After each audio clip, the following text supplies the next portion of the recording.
Girls Talk Shirts. I almost did the head bob. Hey guys, welcome to another episode of Girls Talk Shirts. Last week we had so much fun talking about our traveling and all the fun places we've been.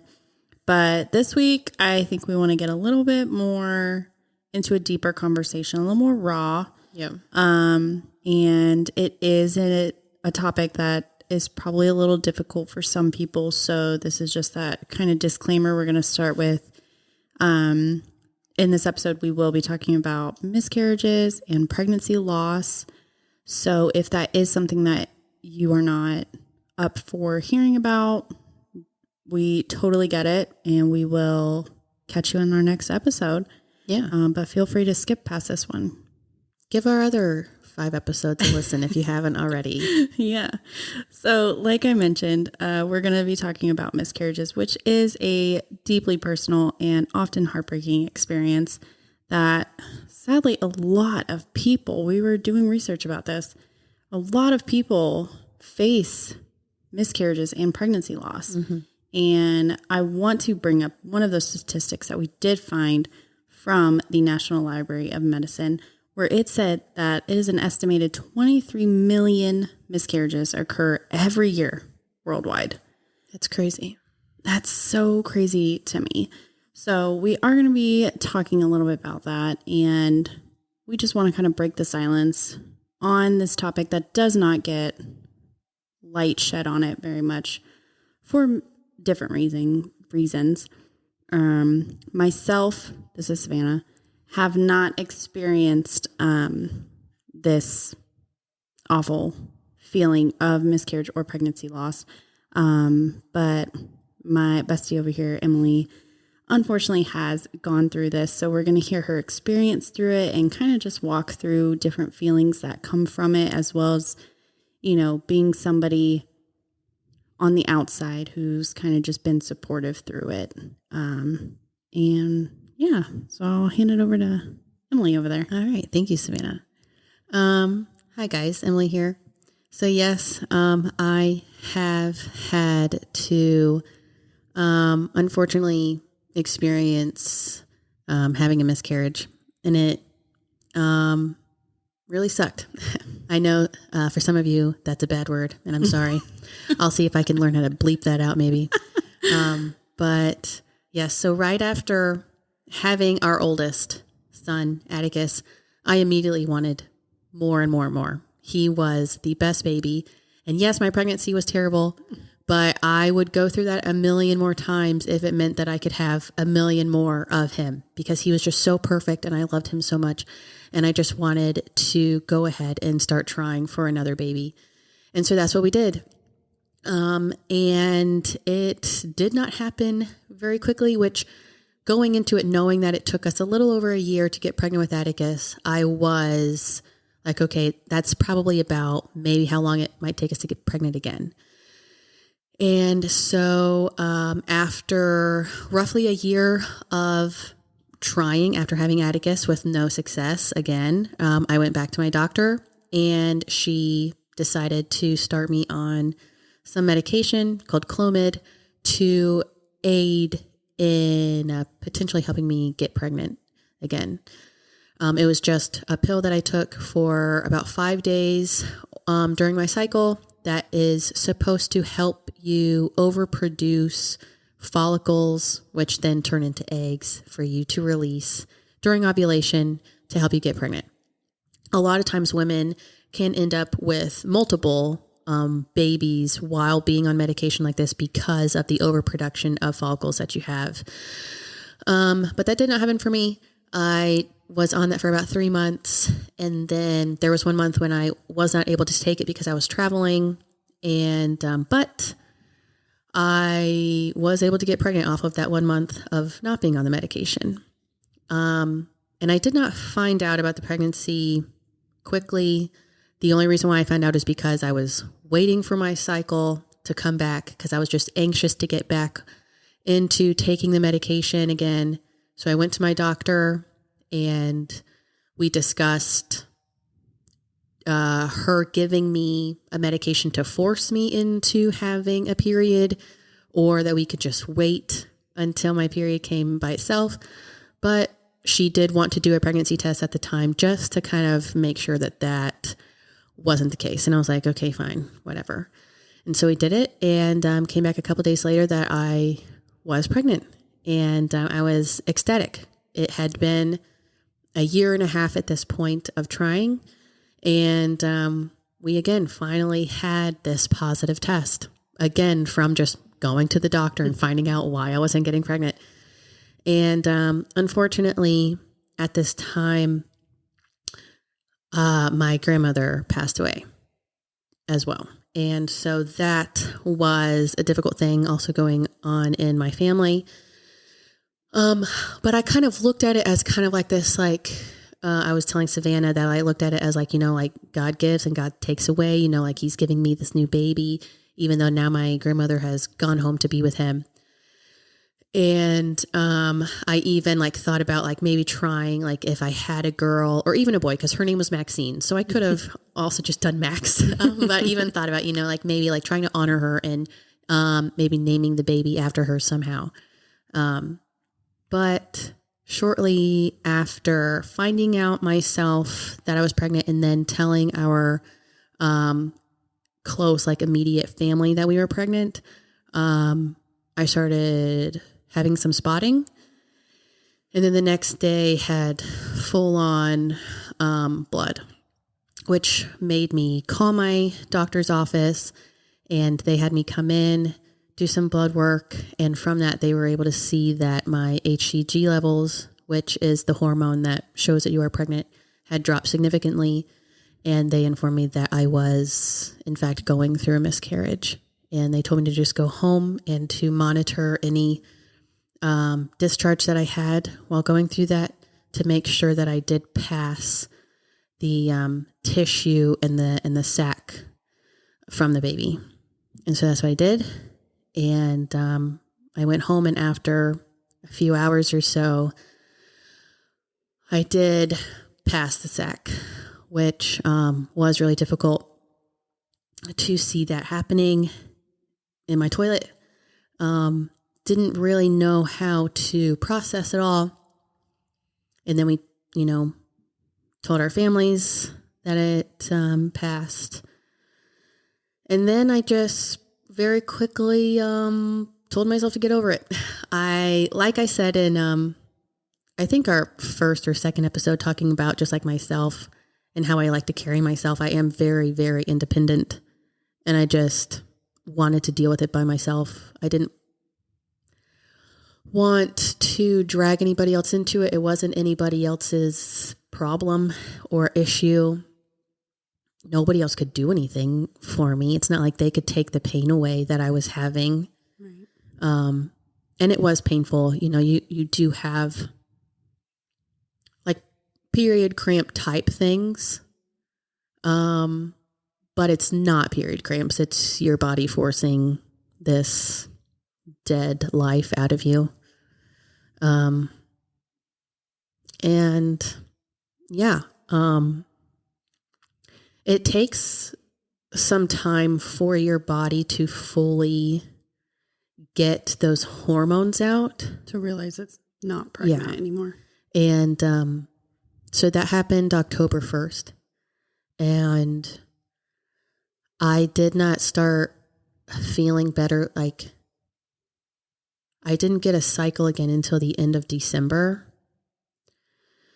And so during that time, my body still thought it was pregnant. And so I would have like food aversions and sensitivity to like certain smells. And I would be nauseous the way that I was while being pregnant with Atticus, And that was difficult because I wasn't pregnant anymore.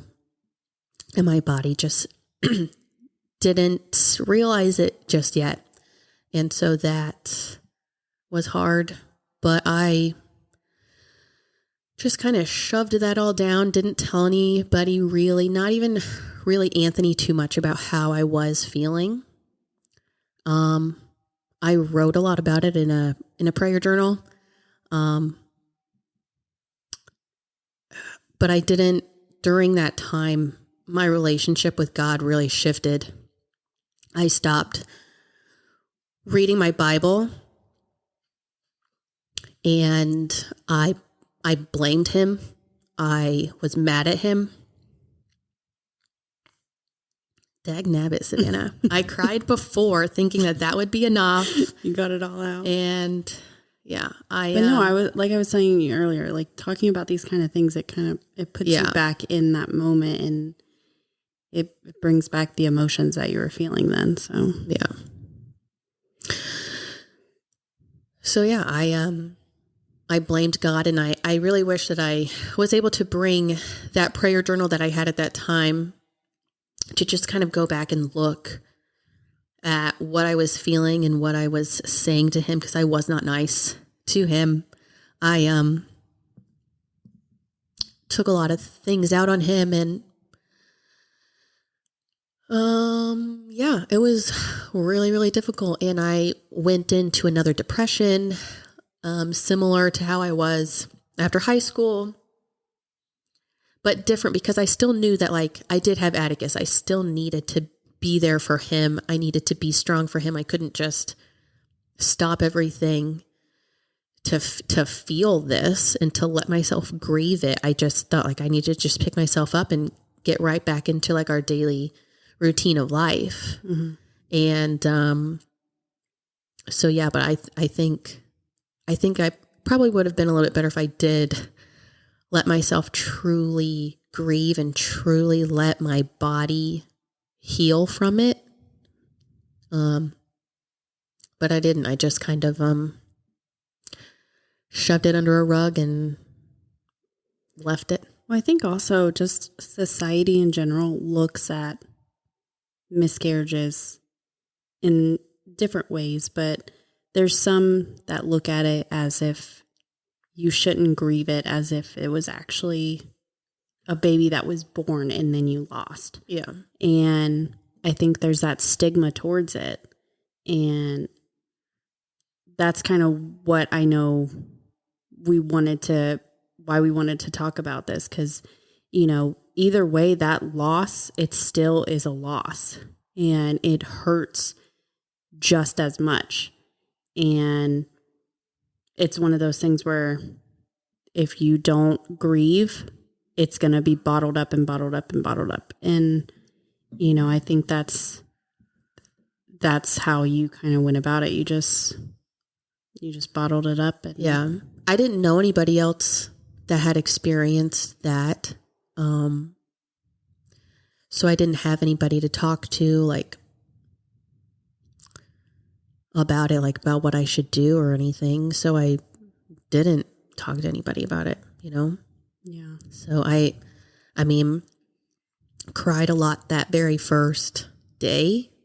And then I just never did anything else about it again around other people. I cried about it plenty when I was alone, but didn't ever share it with anybody, Right.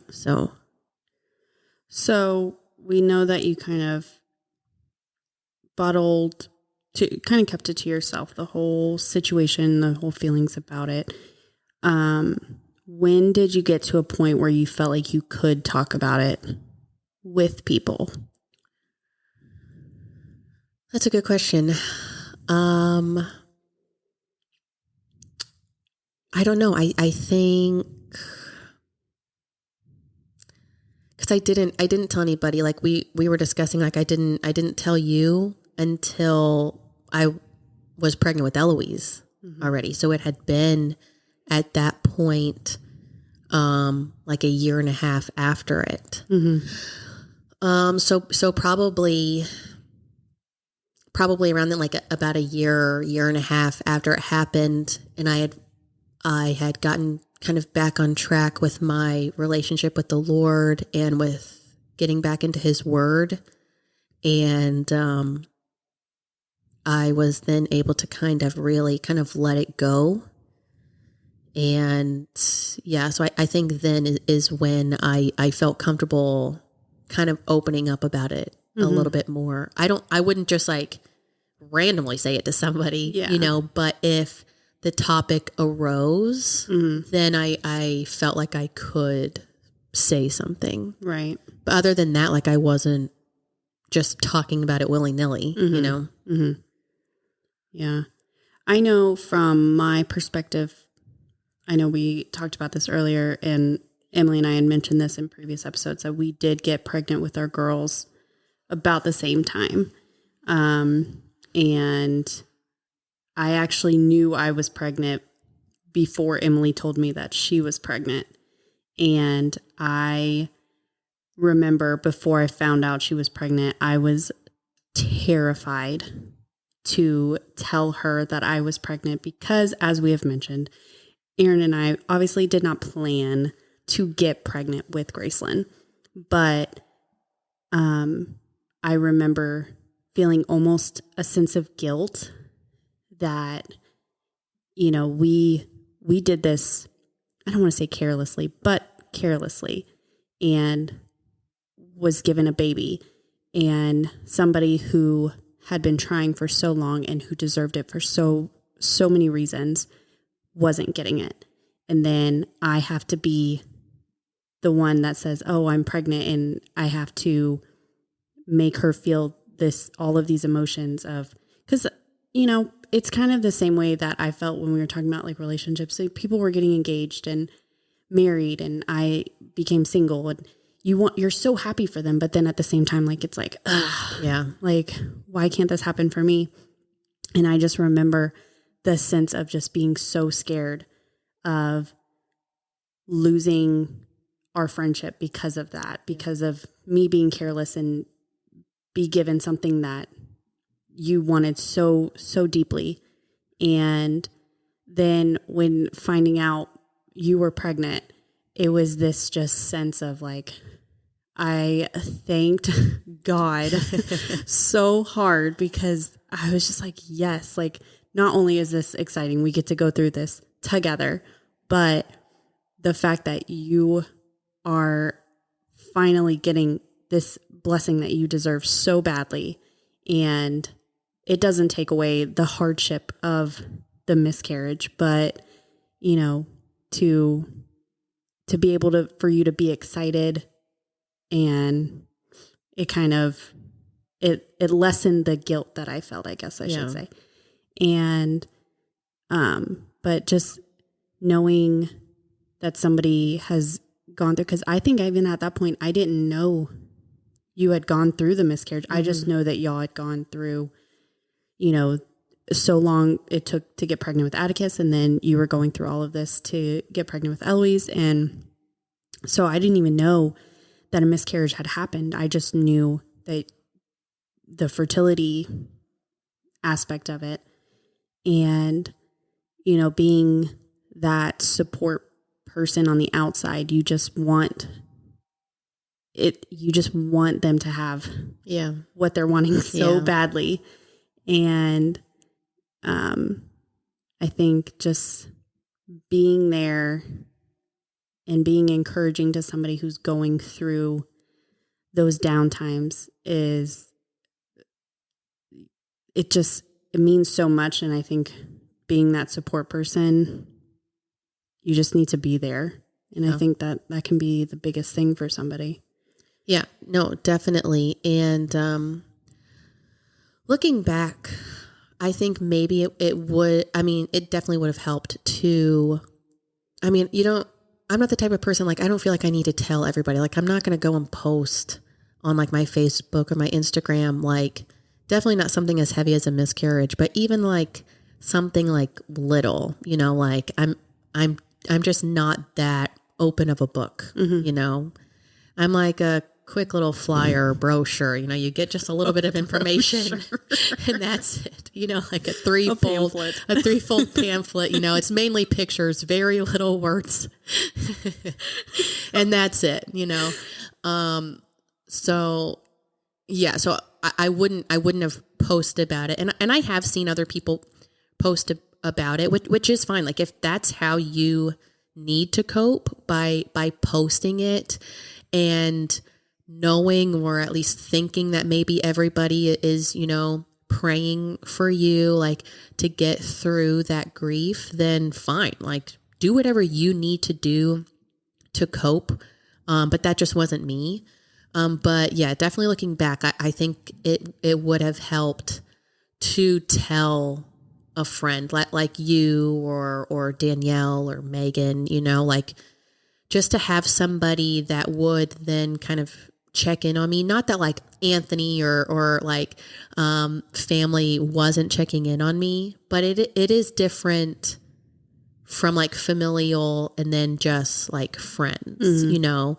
Because sometimes like you can open up a little bit more maybe to a friend more than you can to family sometimes, and so that definitely probably would have helped a lot to have told you just not even like to sit and talk about it, but just like for you to know and like for you to like even like secretively pray for me to maybe help me. And so I'm sorry that I didn't tell you. But I just needed to do it in my own way. Well, knowing you, I mean, it, with any aspect of your life, I feel like that's always been your kind of coping mechanism, is to kind of just, you do it on your own and you get through it on your own in your own way, in your own timing.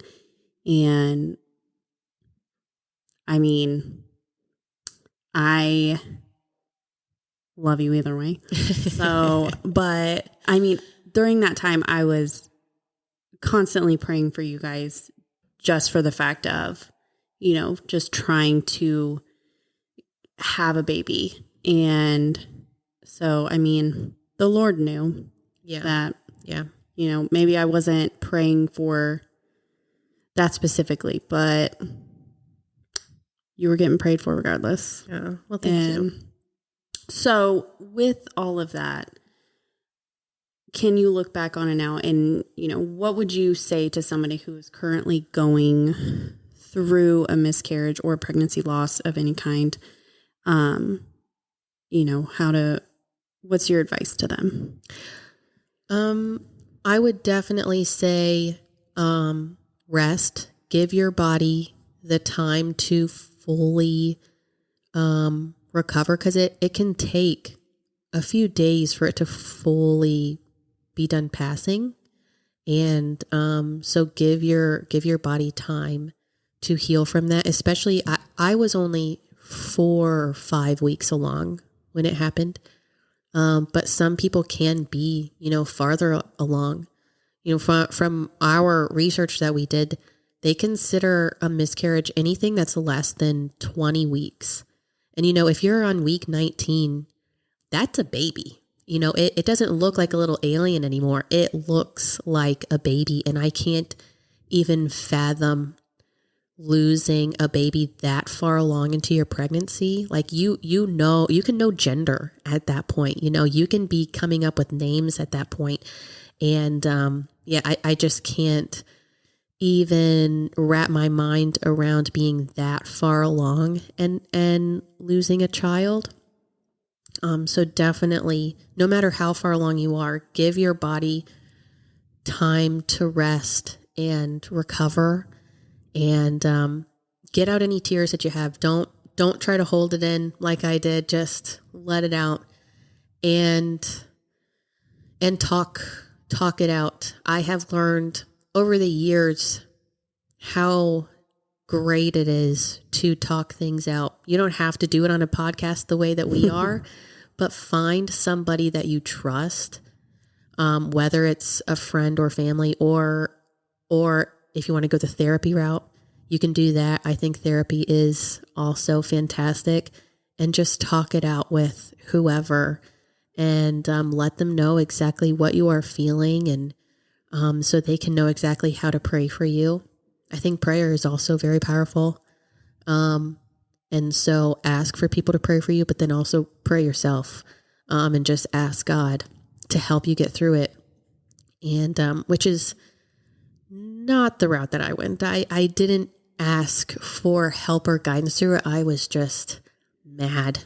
And, demanding of answers, which I still haven't gotten, and I probably never will. And that's okay. I have learned now that it is okay to not know why I went through that trial, whether it's to bring me here to this day, to talk about it on here, to hopefully help at least one other person who might also be going through it, or what, I don't know. Maybe it's for Eloise. Maybe Eloise will unfortunately go through a miscarriage one day and she's going to need to turn to me to know. Gosh, now I'm crying thinking about a hypothetical situation with Eloise. Good grief. Don't think about that ever again. That was scary. But yeah, I don't know why I went through that, especially when the Lord knew how badly I wanted another baby. I remember writing in my prayer journal, why did you even give me that positive, test saying that I was pregnant, just to immediately 3 days. I was able to know for 3 days. And then you just took it away so quickly. Why? And I might not never, ever know. But I do know that when I make it to heaven, I'm going to see that baby again and I'm going to be able to hold him or her. And I can't wait for that day. It's almost exciting to look forward to that. Yeah. It's so sad to think about the loss, but then to know that there's going to be a day that you'll be, reunited. And I always think about, those little onesies that people get that says this baby was handpicked, by my grandpa or whatever. And, who knows, that baby could have handpicked Eloise. Yeah. And Eloise is just incredible. So, I mean, it's all just so hard. And I know when we were talking earlier and we were talking about your prayer journal, just how angry you were at God. And I was telling Emily about a devotional that I did, and it talked about these emotions that we feel. God created these emotions and he feels them as well. And it's okay for us to feel that anger and feel sad towards, something that's happening if we don't understand it. And he understands that we're going to feel those emotions. He understands that we're going to feel anger or, be upset and be sad, or it's going to be all the same thing as if we're happy and we're praising him for his blessings. He's aware that there are other emotions that we're going to feel, even if it's towards him.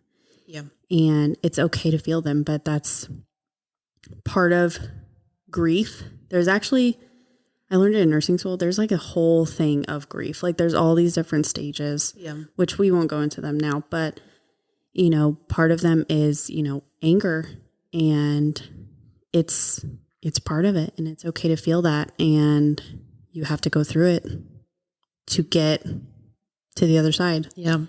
And, it's awful, but it's something that unfortunately happens way too often. But I'm sorry for the sniffles. Oh my gosh. I don't know if that's the type of ASMR that you're into, but I'm trying to lean away while I sniffle, but I'm sorry if you can hear them. So yeah, I think just whether you're someone who has experienced miscarriage firsthand, or you are like me and you are a supportive friend, or you have someone in your family, or you're just simply, curious, I think you can play a part in someone's life. And I also just wanted to point out some resources that we did find. We will also have them posted on our Instagram, but there's a couple sources that we found that it's just websites that offer guidance. They just offer just articles that you can read. And then there's also one that is a virtual support group that I think it's every second Thursday or something. Yep. They meet on Zoom and you can just go in and you hear each other's experiences and you just kind of talk through it. Like Emily mentioned, talking through it is a huge thing. And talking through it with somebody who knows exactly, because that changes everything. If you're talking to somebody who knows exactly what you're going through, it's a totally different conversation than if you're talking to somebody who has never, gone through that experience. And so I think just having that support system of people who have gone through it and know exactly how you're feeling and you can talk through it can be a game changer. I do want to add real quick. I don't want it to seem like, oh, you only were able to get over your miscarriage because then you did eventually get pregnant again. And so you were able to kind of then get over it. That's not how it happened. I was very depressed after that for a little over a year. And just kind of, like I said, swept it under the rug like it didn't happen and tried to just like get right back into trying again as if it didn't happen, and started taking the Clomid again with a different doctor. And then that didn't work out. And then I went the route of seeking out a fertility specialist and started doing treatments that are called IUIs, which is a step below IVF. So it was kind of bigger medication and shots that had to be taken. And I was being monitored very closely for them to see exactly where I was throughout my cycle the entire time. And I did not get pregnant from that. And that really broke me. And that is when I finally changed my relationship with the Lord that I had, because I was very, very angry with him for that entire year and a half.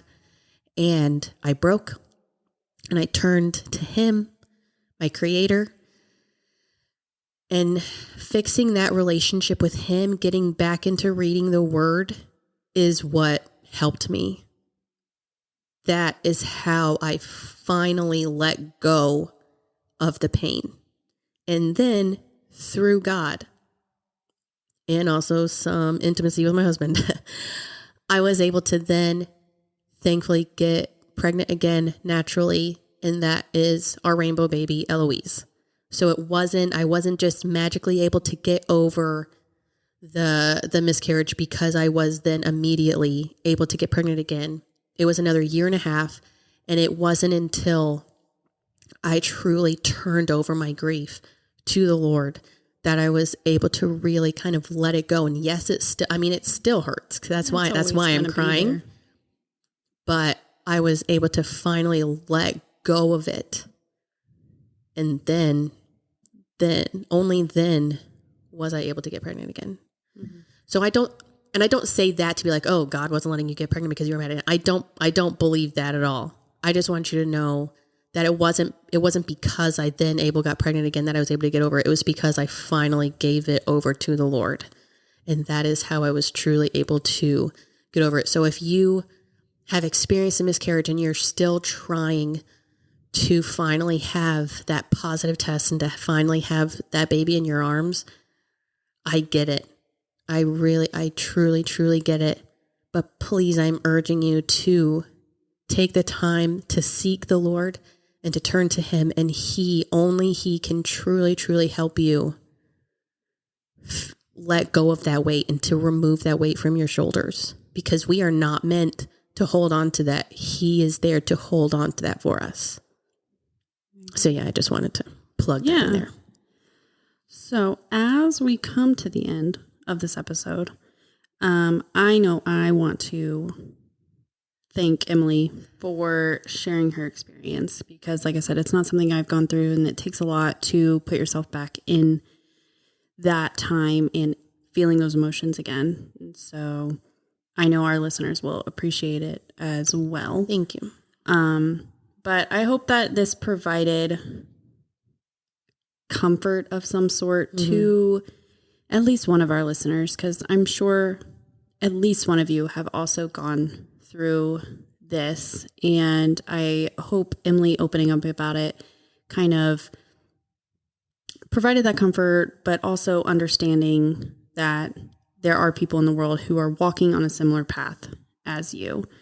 And miscarriage is a topic that's often veiled in stigma and taboo for whatever reason. But just know that you're not alone. You're not the only one. There's an obscene amount of research that shows that this happens to several people. So you are not alone. Seek that support that you need. I know that we are here. If you want to reach out to us on our Instagram, we are happy to talk to you or pray with you or pray for you. Yes. This is a hard thing. And if you are somebody like me who you haven't gone through this, but you know somebody who is struggling with the pain of miscarriage, just know that you can be that support for them. So just be there for them. And just sit with them. Ask them what they need. They may want to get out of the house and go do something to take their mind off it, or they may just want to sit and, just sit in silence with somebody and just be there for that person and be there for what they need. But yeah, thanks for joining us on our conversation this week. It was a little, like I said, a little more. I'm sorry, guys. I sound like a crybaby on this podcast. I promise I do not cry this often. So, which is probably my problem. I'm holding it all in. Oh, gosh. But yeah, so if you guys want to continue the conversation, reach out to us on our Instagram. We're happy to hear your stories and share them if you would like us to share them. And together, let's break the silence and foster a community of love, acceptance, and healing. That was good. I like that. You're so welcome. All right, guys. So we will talk to you guys next week on a new episode. Yeah. All right. Thank you guys so much for listening. Bye. Bye.